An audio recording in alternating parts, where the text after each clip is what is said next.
Franklin is Bossy. Written by Paulette Bourgeois. Illustrations by Brenda Clark. Franklin the turtle could zip zippers and button buttons. He could count by twos and tie his shoes. He had lots of friends and one best friend named Bear. They played tag and marbles, hopscotch and ball. But one day, something awful happened. Franklin and Bear had a fight. It was a steamy summer morning. Franklin told his friends, "Let's play marbles." And they did. After a while, Franklin said, "I'm tired of marbles. Let's have a race." "You always pick the games," grumbled Bear. Franklin paid no attention. They started to run. Bear was in the lead. Goose followed close behind. Franklin saw that he was losing and cried out, "Slowest one wins," as he crawled across the finish line last. "That's not fair," said Bear. Franklin ignored him. "I'm tired of running. Let's play baseball." Bear did not put on his mitt. He did not put on his cap. He was mad.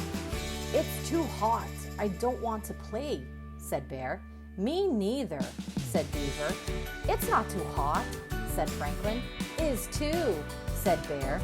"Is not," said Franklin. "I don't want to play with you, Franklin," shouted Bear. "And I don't want to play with you either," Franklin shouted back. Franklin stomped all the way home. "What's wrong?" asked his father. "There's no one to play with," answered Franklin. "Maybe your friends will come by later," said Franklin's father. "Maybe," he said. In his room, Franklin built a castle. He made a cape to be a brave in? In his room, Franklin built a castle. He made a cape to be brave in. He made shields and swords and suits of armor. He drew pictures. He played house. He read stories. He played by himself for 1 whole hour. And then he didn't know what to do. So Franklin went looking for company. His friends were in the river, cooling off. "Are you still hot?" he asked. "No," they answered. "Then let's play ball," said Franklin. Before anyone had a chance to say a word, Franklin started giving orders. "Bear, you play first base. Goose and Beaver, you go to the outfield. I'll be the pitcher." "No way," shouted Bear. "I don't want to play with you. You are too bossy." All of Franklin's friends nodded. "Bear's right," they said. Franklin turned his back and went home. There was no one to play with and nothing much to do, so he helped his father all afternoon. They weeded the garden and washed the floors, and they made supper for Mole because he was sick. "You're a good friend," Mole told Franklin's father. On the way home, Franklin asked, "Do you and Mole have fights?" "Sometimes," said Franklin's father, "but we always make up." Franklin played alone for another whole day.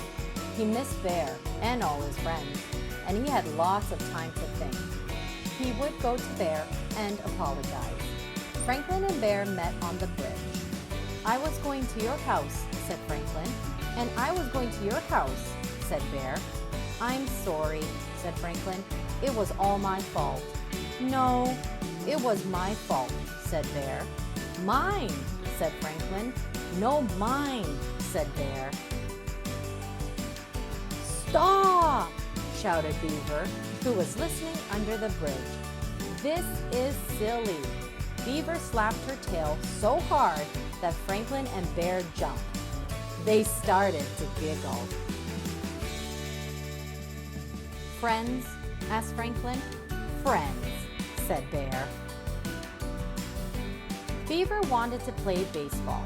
Bearing Goose and Duck agreed. They were picking teams when Franklin insisted on being the pitcher. Again.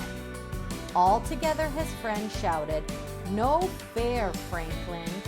Franklin knew they were right. He couldn't always be pitcher.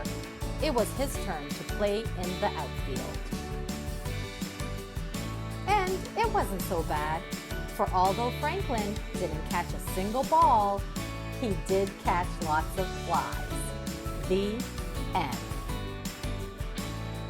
If you like that story and want to read along with many more, like, subscribe, and hit that notification bell to be notified when I post my next video.